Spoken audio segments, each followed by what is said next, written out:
If you've lost access to your Medallia account and don't have your phone number available for recovery, follow these steps to regain access.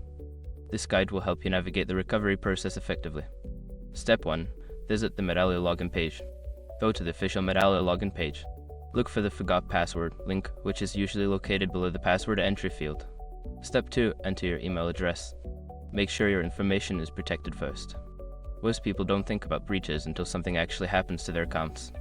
Use SRF to monitor your accounts 24/7 and instantly alert you if your information appears in leaked databases online. It constantly checks billions of breached data points in the background. And considering how much personal information people keep online now, it's honestly worth having. Link in the description. Step 3. Check your email.